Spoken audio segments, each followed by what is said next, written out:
Que le Dieu et Père de notre Seigneur Jésus-Christ ouvre l'intelligence à tous ceux qui vont regarder cette vidéo.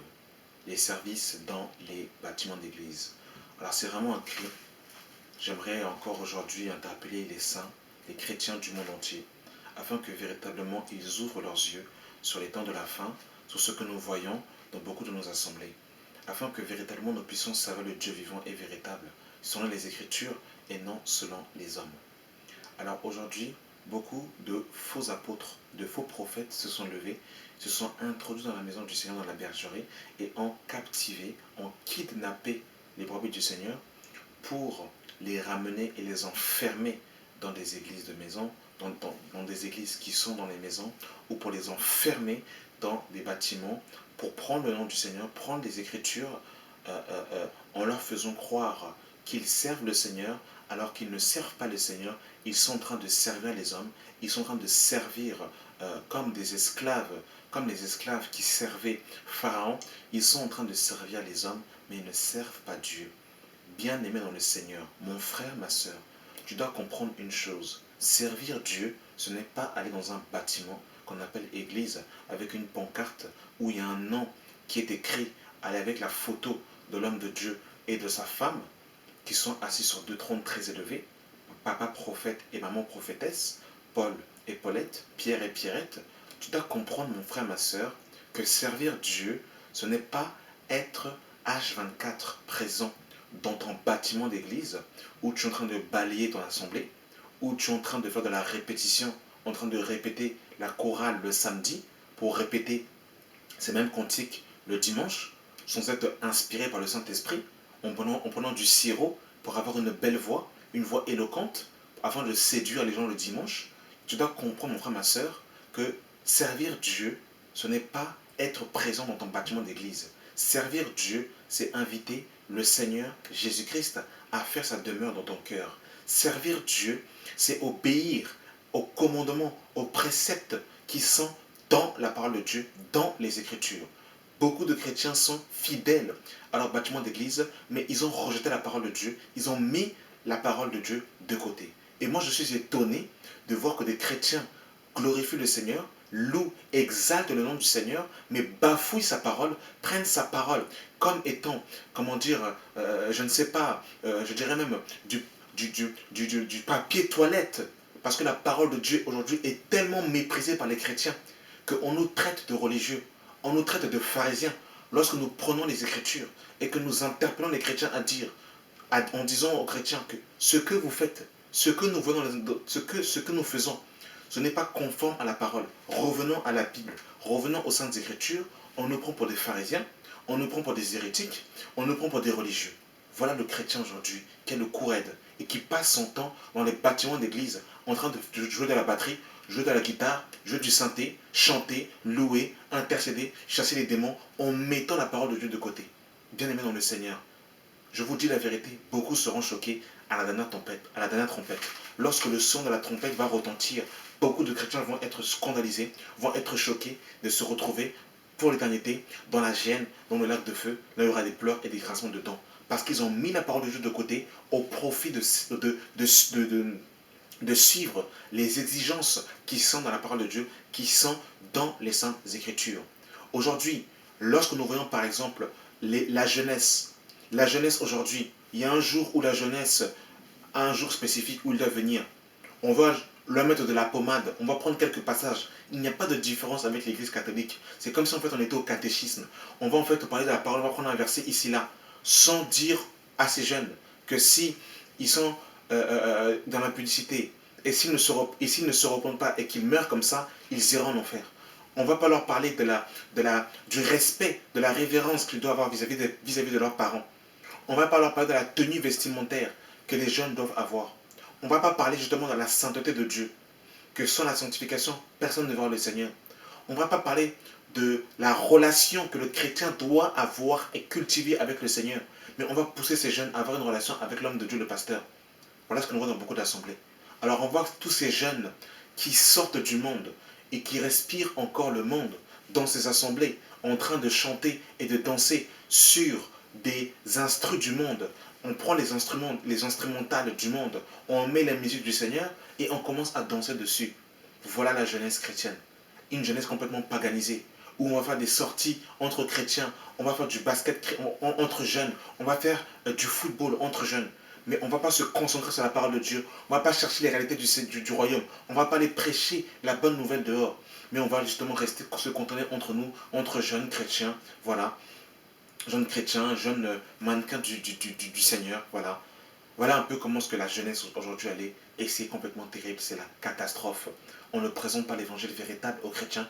On ne leur dit pas que s'ils meurent dans le péché, qu'ils iront en enfer pour l'éternité. On ne leur dit pas ces choses. On leur dit, voilà, viens à l'église, sers le Seigneur, soit dans un, comment on appelle ça encore, il faut être dans un département. Alors qu'est-ce que le département? Les départements, si vous voulez, en fait c'est plusieurs catégories de services qu'il y a dans les assemblées. Et par exemple, quelqu'un qui a la chorale, il est dans le département de la chorale. Et il doit être fidèle à son département. Il doit être présent, il a un calendrier et il faut qu'il soit présent. Et dans beaucoup d'assemblées, je vous dis la vérité, ils ont coupé la relation familiale. Et c'est pour ça que dans beaucoup de familles chrétiennes, il y a beaucoup de divorces. Parce que beaucoup de familles n'ont plus de temps de rester avec leurs femmes, avec leurs maris, avec leurs enfants. Mais ils sont H24 en train d'essuyer les chaussures de l'homme de Dieu, en train d'aller déboucher les toilettes de l'homme de Dieu, en train d'aller, comment dire, conduire l'homme de Dieu, d'aller de voyage en voyage, d'aller porter la Bible de l'homme de Dieu, de congratuler sur Facebook, sur les réseaux sociaux de l'homme de Dieu, en disant c'est mon papa chéri, c'est mon papa d'amour, mais il n'y a pas de relation avec Christ, et il n'y a pas en fait l'attachement à la parole de Dieu, mais un dénigrement total des Écritures. Même si en fait on va poser quelques versets ici là, mais la doctrine du Seigneur, la pensée apostolique, elle n'y est plus, elle a totalement disparu. En disant, ah non, ça c'était à Corinthe, ah non, ça c'était à l'époque des apôtres, ça ne nous concerne plus, ah non, mais Dieu en fait qui va comprendre, ah non, mais quand même, etc., etc. On va accepter en fait, oh Seigneur, sauve-nous. Sauve-nous de cette génération perverse et corrompue. Lorsque je vois ces églisettes, il y a une colère qui envahit mon cœur. Je me dis, oh Seigneur, sauve-moi. Une sainte colère qui envahit mon cœur. Je me dis, Seigneur, fais quelque chose. Reviens, reviens, reviens. Je t'en supplie, Seigneur Dieu. Interpelle-nous, que ta miséricorde vraiment s'étende sur ton peuple.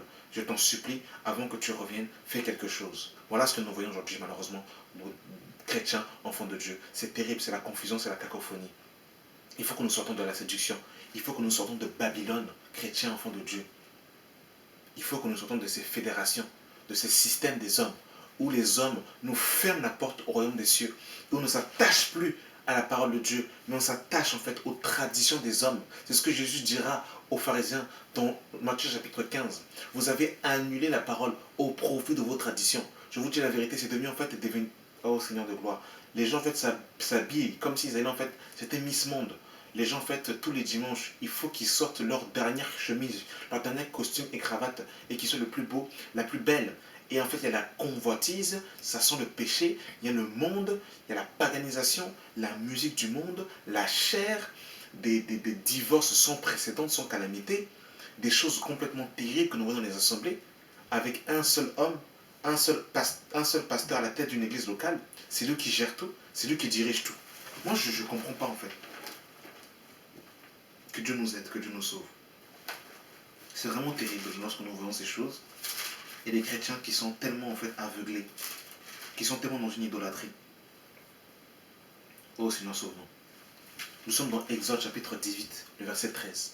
Le lendemain, Moïse s'assit pour juger le peuple, et le peuple se tint devant lui, depuis le matin jusqu'au soir. Le beau-père de Moïse vit tout ce qu'il faisait pour le peuple, et il dit, que fais-tu avec ce peuple? Pourquoi sièges-tu toi seul et tout le peuple se tint devant toi depuis le matin jusqu'au soir? Moïse répondit à son beau-père, c'est que le peuple vint à moi pour consulter Dieu. Quand ils ont quelques affaires, ils viennent à moi, je prononce entre eux et je fais connaître les ordonnances de Dieu et ses lois. Le beau-père de Moïse lui dit, ce que tu fais n'est pas bon, tu t'épuiseras toi-même et tu épuiseras ce peuple qui est avec toi, car la chose est au-dessus de tes forces. Tu ne pourras point y assurer seul. Maintenant, écoute ma voix. Je vais te donner un conseil, et que Dieu soit avec toi. Sois l'interprète du peuple auprès de Dieu, et porte les affaires devant Dieu. Enseigne-les les ordonnances et les lois, et fais-les connaître le chemin qu'ils doivent suivre et ce qu'ils doivent faire. Choisis parmi tout le peuple des hommes capables, craignant Dieu, des hommes intègres, ennemis de la cupidité. Établis-les sur eux, chefs de 1000, chefs de 100, chefs de 50, chefs de 10, qui jugent le peuple en tout temps, qu'ils portent devant toi toutes les affaires importantes et qu'ils prononcent eux-mêmes sur les petites causes. Voilà le conseil que Jéthro va donner à Moïse. Il va dire, tu ne peux pas gérer le peuple seul. Moïse qui était l'homme le plus doux, l'homme le plus patient. Mais Moïse n'était pas capable de gérer le peuple de Dieu seul. Et par la suite, il va établir 70 anciens. Mais vous voyez aujourd'hui, il y a un seul homme à la tête d'une assemblée. C'est lui qui prêche du 1er janvier au 31 décembre. Voilà les assemblées. C'est terrible. Nous sommes dans Exode chapitre 17, le verset 9. Alors Moïse dit à Josué, choisis-nous des hommes, sors et combat Amalek. Demain, je tiendrai sur la montagne de la colline la verge de Dieu dans ma main. Josué fit ce qui lui avait été dit par Moïse pour combattre Amalek. Et Moïse, Aaron et Hur montèrent au sommet de la colline. Lorsque Moïse étendait sa main, Israël était plus fort. Et lorsqu'il baissait la main, Amalek était plus fort.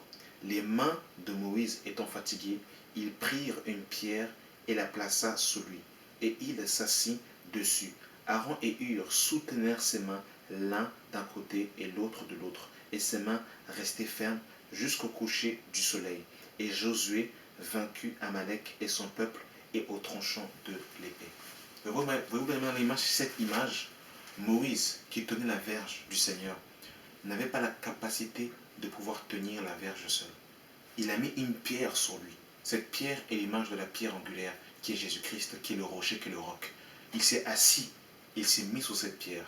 Et ensuite, Aaron et Hur vont aider Moïse à tenir la verge. Moi, je ne comprends pas comment des hommes aujourd'hui ont la capacité de gérer l'œuvre de Dieu seuls. Ils sont seuls à gérer l'église de Dieu. Ils sont seuls à être à la tête d'une église locale. Voilà ce que nous voyons aujourd'hui, bien-aimés dans le Seigneur. C'est complètement terrible, c'est grave. C'est grave, bien-aimés dans le Seigneur. Il n'y a pas d'anciens, il n'y a pas de diacre.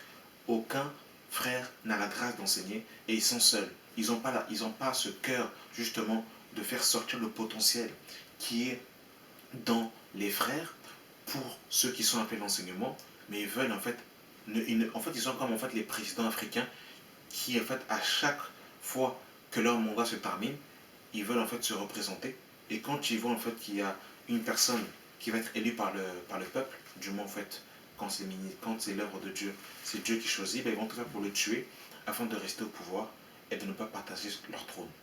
C'est terrible, vraiment le Seigneur. Et ce sont ces hommes qui dirigent votre vie. Quand vous ne venez pas à l'assemblée, vous devez rendre des comptes. On vous appelle, on empiète sur votre vie personnelle. On vous traque parce que vous devez être présent au bâtiment d'église. Les dimanches, on fait l'appel pour savoir si vous êtes présent. Ça, ce n'est pas des églises dans le Seigneur. Ce sont des camps de concentration où on vous égorge et où on vous ferme la porte au royaume des cieux. Parce que ceux qui vous conduisent vous égarent, bien aimés dans le Seigneur. Matthieu 15, le verset 12. Alors ses disciples s'approchèrent et lui dirent, sais-tu que les pharisiens ont été scandalisés des paroles qu'ils ont entendues? Ils répondirent, toute plante que n'a pas plantée mon Père Céleste sera déracinée. Laissez-les, ce sont les aveugles qui conduisent des aveugles. Si un aveugle conduit un aveugle, ils tomberont tous deux dans une fosse. Et malheureusement, aujourd'hui, il y a beaucoup de conducteurs aveugles qui conduisent des aveugles et qui les ramènent dans une fosse. C'est terrible. Matthieu 23, le verset 13. Malheur à vous, scribes et pharisiens hypocrites, parce que vous fermez aux hommes le royaume des cieux. Vous n'y entrez pas vous-même et vous ne laissez pas entrer ceux qu'ils veulent entrer. Bien-aimés dans le Seigneur chrétien, enfant de Dieu, servir Dieu, ce n'est pas avoir une belle voix. Servir Dieu, ce n'est pas balayer son église. Servir Dieu, ce n'est pas être présent dans un bâtiment d'église, être à l'horaire tous les jours. Servir Dieu, c'est avoir la crainte de son Saint-Nom du 1er janvier au 31 décembre, de lundi à lundi, y compris les jours fériés, tous les jours. C'est ça, servir Dieu d'un cœur sincère. C'est d'abaisser son cœur à la volonté de la parole de Dieu, des saintes écritures, de voir ce que Dieu dit dans sa parole et d'appliquer son cœur à mettre en pratique les exigences et la parole de Dieu. Nous sommes dans Jean chapitre 4. Jean 4, le verset 31. Pendant ce temps, les disciples le pressaient de manger, disant, Rabbi, mange. Mais il leur dit, j'ai à manger une nourriture que vous ne connaissez pas. Les disciples se demandaient donc les uns les autres, quelqu'un lui aurait-il apporté à manger? Jésus leur répondit, ma nourriture est de faire la volonté de celui qui m'a envoyé. Voilà la nourriture de Jésus. La nourriture de Jésus, c'est de faire la volonté de Dieu. Nous sommes dans Matthieu chapitre 7. À partir du verset 21. Ceux qui me disent Seigneur, Seigneur, n'entreront pas tous dans le royaume des cieux, mais ceux-là seuls qui font la volonté de mon Père qui est dans les cieux. Plusieurs me diront en ce jour-là, Seigneur, Seigneur, n'avons-nous pas prophétisé par ton nom? N'avons-nous pas chassé des démons par ton nom? N'avons-nous pas fait beaucoup de miracles par ton nom? Alors je leur dirai ouvertement, je ne vous ai jamais connu, retirez-vous de moi, vous qui commettez l'iniquité. Voilà. Mais ceux-là seuls qui font la volonté de mon Père. Voyez-vous, ce n'est pas ceux qui disent Seigneur, Seigneur, qui entrent dans le royaume des cieux, mais ceux-là ceux qui font la volonté de mon Père. La volonté de Dieu, c'est ça être chrétien. Et la volonté de Dieu, c'est quoi? C'est appliquer son cœur à chercher la volonté de Dieu dans les Écritures et à la mettre en pratique. C'est ça, servir Dieu, avec un cœur sincère, un cœur dévoué, un cœur qui veut se soumettre à la Seigneurie de Jésus. C'est ça, servir Dieu, bien aimé dans le Seigneur. Jacques nous dira, Jacques chapitre 1, ô Seigneur sauve-nous, le verset 22, mettez en pratique la parole et ne vous bornez pas à l'écouter en vous trompant vous-même par de faux raisonnements. Car si quelqu'un écoute la parole et ne la met pas en pratique, il est semblable à un homme qui regarde dans un miroir son visage naturel et qui, après s'être regardé, s'en va et oublie aussitôt quel il était. De mettre la parole de Dieu en pratique. Voilà ce que Dieu veut. Voilà c'est quoi servir Dieu. Servir Dieu, c'est mettre en pratique sa parole. Toute sa parole, selon sa volonté, par l'aide de son Saint-Esprit. Et de ne pas sélectionner les chapitres et les versets qui nous intéressent. Disons, non, ça c'était en Corinthe. Ah non, ça c'était à Éphèse. Ah non, ici on parlait à une catégorie. Ici on parlait des femmes prostituées. Ah non, ici on parlait de là. Ah non, mais ça c'était un contexte. Il faut revenir comme dans le contexte. Dans le contexte. Dans le contexte. Voilà les rebelles. Les rebelles qui, oh Seigneur, sauve-nous. Sauve-nous de cette génération complètement de rebelles. Avec un coup raide, un coup dur, oh Seigneur de gloire. Cette génération, c'est oh Seigneur de gloire. Les chrétiens, ce sont des rebelles. Seigneur, sauve-nous. Oh Seigneur, sauve-nous. 1 Samuel 15, le verset 22. L'Éternel trouve-t-il plaisir dans les holocaustes et les sacrifices, comme dans l'obéissance à la voix de l'Éternel? Voici, l'obéissance vaut mieux que les sacrifices, et l'observation de sa parole vaut mieux que la graisse des béliers. Car la désobéissance est aussi coupable que la divination, et la résistance ne l'est pas moins que l'idolâtrie et les théraphimes. Voyez-vous, bien, le Seigneur, on va pousser les chrétiens à faire le jeûne d'Esther, à faire le jeûne de Daniel, sans savoir pourquoi Daniel a jeûné, sans savoir pourquoi Esther a jeûné. On va faire ces jeûnes de combat spirituel, où on va chasser les démons matin, midi, soir, envoyer le feu sur l'oncle qui est au village, sans s'attacher au chef qui est Christ, sans s'attacher à la parole de Dieu, pousser les chrétiens à jeûner, en donnant leurs dîmes et leurs offrandes, mais en ne les attachant pas à la volonté de Dieu, mais à la volonté de l'homme de Dieu. C'est-à-dire en fait qu'il y a comme un filtre entre la parole de l'homme de Dieu et la parole de Dieu. On va mettre la parole de l'homme de Dieu et la parole de Dieu sur un même pied d'égalité. C'est-à-dire que ce n'est pas la parole de l'Éternel qui prédomine sur la parole de l'homme de Dieu, mais c'est la parole de l'homme de Dieu qui prédomine sur la parole de Dieu. C'est-à-dire qu'aujourd'hui, un homme a la capacité de dire, ce chapitre-là, on l'applique, ce chapitre-là, on ne l'applique pas. Et tous les chrétiens, des idolâtres comme ils sont, ils vont mettre en pratique et ils vont suivre. Mais mon pasteur a dit, papa prophète a dit que ça, c'est pas comme ça. Ça, c'était selon le contexte. C'est comme ça qu'il faut faire. Oh, chrétien. Oh, bien-aimé. Seigneur, sauve-nous de cette génération idolâtre. Idolâtre. En train d'adorer leur pasteur comme étant une divinité. Seigneur, sauve-nous de cette génération perverse et corrompue. Voilà cette génération comme elle est.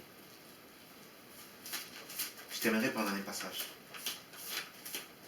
Jérémie. Oh Seigneur, sauve-nous. Jérémie chapitre 2, le verset 13. Mon peuple a commis un double péché. Ils m'ont abandonné, moi qui suis une source d'eau vive, pour se creuser des citernes crevassées qui ne contiennent pas l'eau. Et l'eau dont il est question, c'est l'eau de la parole. Souvenez-vous, dans Jean chapitre 4, Jésus va avoir une conversation avec la femme samaritaine. Il va lui faire comprendre que l'eau qu'elle venait puiser au puits de Jacob n'allait pas lui donner la vie éternelle, mais qu'elle devait puiser à un autre puits. Et ce puits, c'était lui-même, c'était Christ, qui est l'eau de vie, l'eau éternelle, la source de Dieu, à laquelle le chrétien doit venir s'abreuver tous les jours. Et ici, on nous dit que l'Éternel va dire que mon peuple a commis un double péché. Ils m'ont abandonné, moi qui suis une source d'eau vive, pour se creuser des citernes crevassées qui ne retiennent pas l'eau. Et ce sont des hommes, ce sont ces hommes qui ont remplacé la parole de Dieu, qui ont remplacé les Écritures et qui sont devenus la parole, les Écritures, la saine doctrine de beaucoup de chrétiens. Ce sont devenus ces hommes. Que Dieu nous aide, que Dieu nous sauve. J'ai voulu vraiment en fait crier, permettez-moi d'avoir crié, afin vraiment en fait d'interpeller en fait les chrétiens dans cette génération perverse et corrompue. Merci d'avoir suivi cette vidéo et que le Dieu et Père de notre Seigneur Jésus-Christ soit votre partage. Amen.